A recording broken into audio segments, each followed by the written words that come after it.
রাজ, আপনি জানেন যে আজকে কিন্তু সারা ঢাকা, গাজীপুর, নরসিংদী এবং যে রয়েছে এই চারটি জেলায় কিন্তু আজকে যে রয়েছে সেখান থেকে 2 ঘন্টা কমিয়ে এনে কিন্তু কারফিউ কিন্তু 2 ঘন্টা শিথিল করা হয়েছে, তথা আজকে 11 ঘন্টার কারফিউ কিন্তু 13 ঘন্টা করা হয়েছে। এবং আমরা সেই সুবাদে কিন্তু এই মুহূর্তে রয়েছি ঢাকা টাঙ্গাইল মহাসড়কে রয়েছে। এখানে এসে আমরা যেমনটি দেখেছি যে আজকে কিন্তু সড়কে কিন্তু ব্যাপক গাড়ির চাপ রয়েছে, এবং গাড়ির চাপ থাকলেও এত চাপ রয়েছে সকাল থেকে কিন্তু এই সড়কটি প্রায় বন্ধের মতো রয়েছে। আপনি দেখতেছেন যে দীর্ঘ সারি রয়েছে এবং দীর্ঘ যানজটের সৃষ্টি হয়েছে।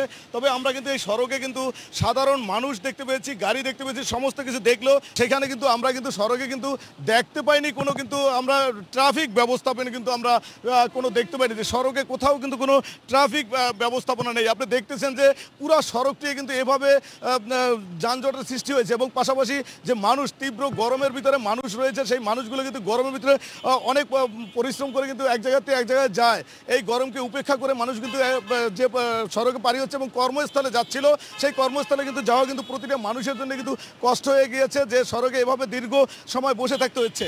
এবং এই বসে থাকার কারণে কিন্তু মানুষগুলো যে আমি দেখেছি অনেকগুলো শিশু বাচ্চা থেকে শুরু করে বিশেষ করে মহিলা এবং শিশুরা তারা কিন্তু খুব কষ্ট পাচ্ছে এবং অসুস্থ হয়ে পড়তেছে। সকাল থেকেই কিন্তু এই অবস্থায় রয়েছে সড়কটি।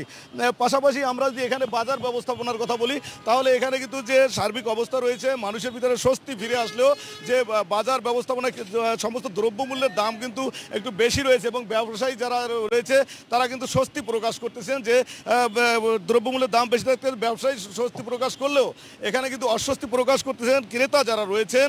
তারা কিন্তু সকলেই বলছেন যে দ্রব্যমূল্যের দাম যদি নিয়ন্ত্রণ করা না হয় এবং সরকার যদি এখানে একটু মনিটরিং ব্যবস্থা না করা হয়, তাহলে কিন্তু এই স্বল্প আয়ের মানুষ যারা রয়েছে তারা কিন্তু অনেক বিপাকে পড়বে, এমনটাই কিন্তু তারা আমাদের জানিয়েছে এখানে সচেতন মানুষ এবং সাধারণ ক্রেতা যারা রয়েছেন। আমরা কথা বলতে যাচ্ছি একজন ব্যবসায়ীর সাথে। এখানে কিন্তু একজন ওষুধ ব্যবসায়ী রয়েছে। আমরা কথা বলতে চাচ্ছি যে আপনারা যে ব্যবসা করতেছেন, এই যে এখন যে আমাদের দেশে যে অবস্থা রয়েছে, এই পরিস্থিতি যে স্বাভাবিক হচ্ছে, এই স্বাভাবিক অবস্থায় আপনাদের ব্যবসায়িক অবস্থাটা কীরকম রয়েছে একটু যদি বলতেন। জি, ধন্যবাদ। আমরা সাধারণ ওষুধ ব্যবসায়ী। আমরা মোটামুটি এখন বর্তমান বাংলাদেশের যে পরিস্থিতির ভিতরে আগের থেকে কিছুটা ভালো মনে হচ্ছে। এর জন্য আমরা ব্যবসা বাণিজ্য আল্লাহর রহমতে ভালো করতে পারতেছি। যেমনটি শুনছিলেন যে ব্যবসায়ী যারা রয়েছে তারা কিন্তু স্বস্তি প্রকাশ করতেছেন যে ব্যবসা কিন্তু আগে সেই পুরানো রূপে ফিরে এসেছে, এই জন্য কিন্তু তারা স্বস্তি প্রকাশ করতেছেন। তা রাজ, এই ছিল আমার কাছে সাভার থেকে এবং সাভারের ঢাকা টাঙ্গাইল মহাসড়ক থেকে আজকের সার্বিক অবস্থার সর্বশেষ তথ্য। রাজ।